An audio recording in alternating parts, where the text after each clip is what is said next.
Hi friends, welcome back to பசிம் ருசியம். இன்றைக்கி பசிம் ருசியமில் லெமன் பிக்கிள் ரெசிபி பார்க்க போகிறோம். ஈஸியான மெத்தடை நான் உங்களுக்கு சொல்ல போகிறேன் இன்றைக்கி. அதே சமயத்தில் இதில் எந்த ப்ரிசர்வேட்டிவும் சேர்க்க போகிறதில்ல.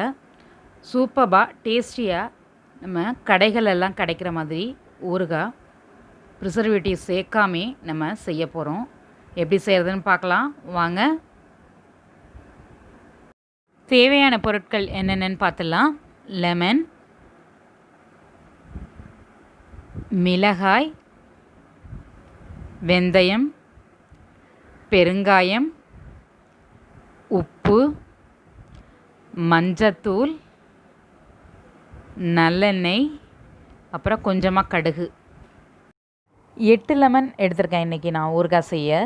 ஒரு லெமனை 4 பீஸாக கட் பண்ணி இந்த மாதிரி ஒரு பேனில் ஆட் பண்ணி இதில் மஞ்சத்தூள் 1/2 ஸ்பூன் சேர்த்து கொஞ்சமாக தண்ணி சேர்த்து பாயில் பண்ண போகிறேன்.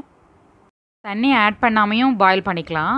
ரொம்ப ஃப்ளஷ்ஷியாக தளன்னு வேணும் அப்படின்னா தண்ணி சேர்த்துக்கலாம், இல்லைன்னா தண்ணி சேர்க்காமலே பாயில் பண்ணிக்கலாம். லெமன் வெந்துக்கிட்டு இருக்கிறச்சு நம்ம ஊறுகாய் பொடி ரெடி பண்ணிடலாம். இந்த மாதிரி ஒரு 20 மிளகாய் எடுத்து ஆயிலெலாம் சேர்க்காமல் ட்ரை ஃப்ரை பண்ணி எடுத்துக்கலாம். 1 ஸ்பூன் வெந்தயம் அது கூட ஆட் பண்ணி நல்லா ட்ரை ஃப்ரை பண்ணி அதையும் அந்த மிளகாவோட சேர்த்து வச்சிடலாம்.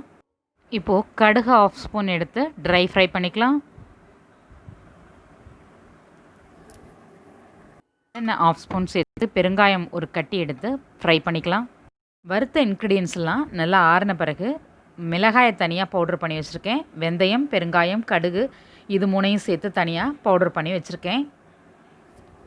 2 விசில் வச்சு எடுத்திருக்கேன். நல்லா வெந்திருக்கு லெமன். இப்போ நம்ம இதை நல்லா ஃபேனில் வச்சு ஆற வச்சு சில்லுன்னு ஆற அளவுக்கு ஆற வச்சு எடுத்திருக்கேன். இப்போ இதை ரீஹீட் பண்ணி இதில் அந்த ஊறுகாய் பொடி சேர்த்து ஆயில் சேர்த்து நம்ம ஊறுகாய் பண்ண போகிறோம். ஸ்டவ் ஆன் பண்ணி வச்சாச்சு. இப்போ உடனடியாக தேவையான அளவு உப்பு சேர்த்துக்கலாம். அதே மாதிரி இந்த கடுகு, வெந்தயம், பெருங்காயம் அந்த பொடியில் நம்ம வச்சுருக்க பொடியில் 1/2 பொடி சேர்த்துக்கலாம். இது கூட மிளகாய் தனியாக பவுட்ரு பண்ணி வச்சுருக்கோம் இல்லையா, அதில் ஒரு 3 ஸ்பூன் ஆட் பண்ணிக்கலாம். நல்லா கிளறலாம். நல்லா சூடு ஏறுற வரைக்கும் கிளறலாம். நல்லா சூடு ஏறினோன்னே அதில் ஆயில் ஆட் பண்ண போகிறோம். ஃபஸ்ட்டு அந்த பெருங்காயம் வறுத்த ஆயில் கொஞ்சம் இருக்குது, அதை ஆட் பண்ணிக்கிறேன் நான் இது கூட. அதுக்கப்புறமா ஒரு 4 ஸ்பூன் நல்லெண்ணெய் ஆட் பண்ணிக்கிறேன். மீதி இருக்க வெந்தயம், பெருங்காயம் பவுடரையும் ஆட் பண்ணி நல்லா மிக்ஸ் பண்ணிக்கலாம். இன்னும் ஒரு 1/2 ஸ்பூன் மிளகாய் பொடி நான் சேர்த்துக்கிறேன். கொஞ்சம் பத்தலை, ஸோ நான் சேர்த்துருக்கேன். நீங்களும் அது மாதிரி பார்த்துட்டு வேணும்னா ஆட் பண்ணிக்கலாம். அதே மாதிரி ஆயில் இப்போது எல்லாத்தையும் நம்ம பேலன்ஸ் சேர்த்துடலாம். அதாவது ஒரு 50 ml ஆயில் தேவைப்படும் இந்த 8 லெமனுக்கு. கண்டிப்பாக வந்துட்டு நல்லா ஆயில் நிறையா ஊற்றி குக் பண்ணால் தான் நல்லாயிருக்கும்.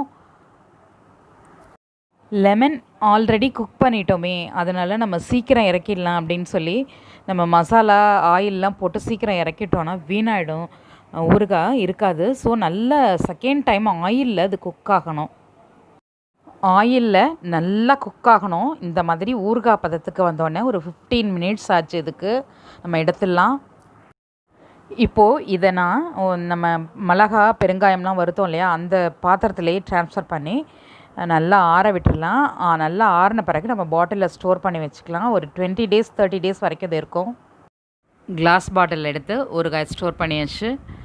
இந்த வீடியோ உங்களுக்கு பிடிச்சிருந்தா லைக் பண்ணுங்கள், உங்கள் ஃப்ரெண்ட்ஸ் கூட ஷேர் பண்ணுங்கள். என்னோட பசியும் ருசியுமை இது வரைக்கும் சப்ஸ்கிரைப் பண்ணாதவங்களா இருந்தால் ப்ளீஸ் சப்ஸ்கிரைப் பண்ணிக்கோங்க. பெல் ஐக்கான் ப்ரெஸ் பண்ணிக்கோங்க. ஆல் ஆப்ஷன் கொடுத்துக்கோங்க. என்னோட நெக்ஸ்ட் ரெசிபி உங்களை தேடி வந்துக்கிட்டே இருக்குது. பார்த்து என்ஜாய் பண்ணுங்கள். இது பசியும் ருசியும். பார்த்து சமைங்க, பாராட்ட அல்லுங்க.